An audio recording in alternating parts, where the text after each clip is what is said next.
मंडळी नमस्कार. रामानुज चॅनलमध्ये मी प्रकाश करते तुमचं स्वागत करते. मंडळी तुम्हाला मी आज जी वनस्पती दाखवतो ना त्या वनस्पतीचं नाव आहे आळीव. तर आळीव हे आयुर्वेदात खूपच महत्त्वाचं आहे आणि हे जंगली एक रानमेवा आहे. तर याबद्दल सविस्तर माहिती आता आपण चला जाणून घेऊयात. तर मंडळी हे बघा, हे पहा, हे आळवाचं झाड आहे. असं मोठं होतं आहे, लहानसुद्धा असतात, भरपूर मोठं वाढतं आहे बघा. त्याला असे हिरवे हिरवे फळं आलेले असतात. ही हिरवी फळं दिसतात ना, ही पिकल्यानंतर या फळाचा रंग तपकिरी कलरचा होतो. तपकिरी कलरचा होतो. हे आपल्या सह्याद्रीच्या पर्वत रांगेत म्हणजे भरपूर प्रमाणात कोकणपट्ट्यात तिकडं ही झाडं भरपूर प्रमाणात असतात. आणि या फळाची चव गोड आंबट अशा प्रकारची असते. खूपच छान चवदार असतं आहे. आणि आता तसं ही झाडं ना वृक्षतोडीमुळं का जंगलतोडीमुळे दुर्मिळ होत चालले, तरी पण अजूनही आमच्या जव्हार, मोखाडा, तलासरी, डहाणू या साईडला ही झाडं अजून भरपूर प्रमाणात आहेत. आणि सह्याद्रीच्या पर्वतरांगेतसुद्धा भरपूर आहेत. तर सांगायचं झालं ना, तर हे फळ एक तर जंगली रानमेवाचं आहे बघा. असं पडलेलं फळ दिसते बघा. हे पिकलेत ना, असं तपकिरी कलरचा असा रंग येतो. ते पिकलेले फळ आता भरपूर इथं पडलेली सुद्धा आहेत. आणि आता सांगायचं झालं ना, तर याचे आयुर्वेदिक उपयोगसुद्धा भरपूर आहेत. तर हे फळ आहे ना, हे तपकिरी रंगाचं असते. याच्यातली जर बी असते ना, ह्या आळवाची बी म्हणजे आळीवाचं फळ फोडलं हे तपकिरी आत जी बी असते, तर ती जर फोडली आणि त्याच्या आत जो मगज असतो तो एवढा कडू असतो, भयंकर कडू. परंतु जर तो मगज तुम्ही जर 2 ते 3 बियाचा कुटुंब पिला तर तुमची पोटदुखी त्वरित थांबून जाते.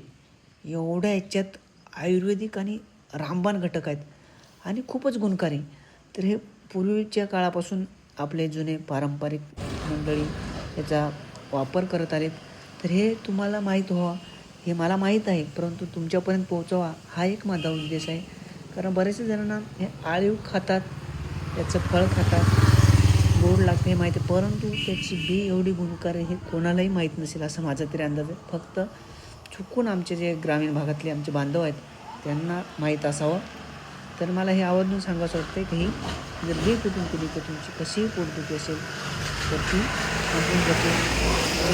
एवढं त्या बीचे गुणकारी घटक आहेत.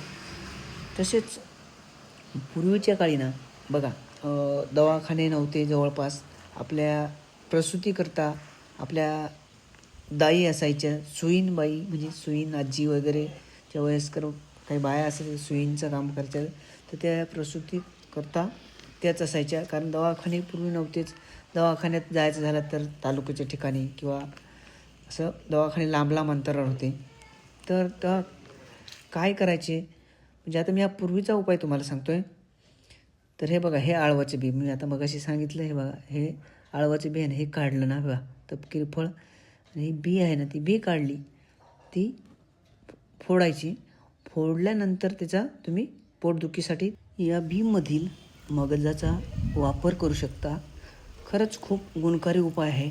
तर तुम्ही हा उपाय सहज सोपा आहे करू शकता. आत्ता हे आळवं आहेत तर तुम्ही हे आळवं खायलासुद्धा आणा, त्यातील बिया ठेवून द्या. तुम्हाला नंतर त्याचा ते मगजचा वापर करता येईल. अरे हां, आळवाचे बीचा उपयोग सांगता सांगता एक पहिला आपला उपाय सांगायचा राहून गेला बघा. मी बोलत होतो का जे आपल्या पूर्वी प्रसूतीच्यासाठी दाई असायच्या किंवा सुईणबाई असायच्या, तर ते शीघ्र प्रसूतीसाठी पूर्वीच्या काळचा उपाय सांगतो.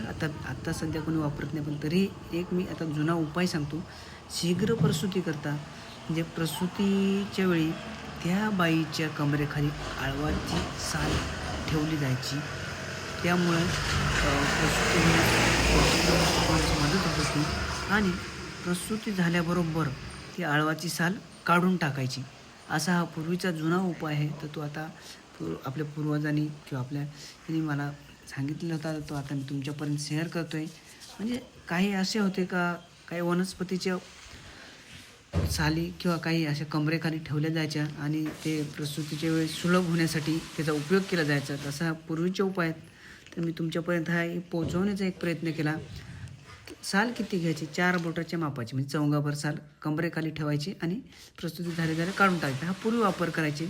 परंतु आता कसं हल्ली दवाखाने आपल्याला भरपूर अवेलेबल आहेत. सरकारी दवाखान्यात तात्काळ आपल्याला हलवता येतं आहे. पण पूर्वी असे काही दवाखाने जवळ नव्हते, त्यामुळे असे काही आयुर्वेदिक किंवा काही उपाय होते ते अवलंबले जायचे.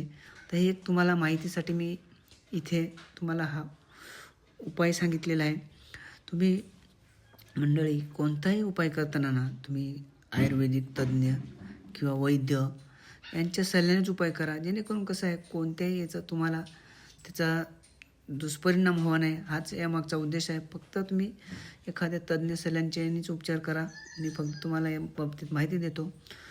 तसंच बघा अजून ना बरेचसे जण बघा कान फुटतो ना, तर कान जर फुटत असेल ना तर त्यात ते आळवाच्या झाडावर जो लसणी बांधा असतोय एक याचा प्रकार बघा, भांडगुळाचा प्रकार, तो लसणी बांधा असतोय तो आपल्या गोडे तेलात जर तळला म्हणजे चांगला उकळवायचं, ते तेल थंड झाल्यावर कान फुटतो ना त्या कानात 2 ते 3 थेंब टाकायचे, यांनी फुटलेला कान बरा होण्यास मदत होतो.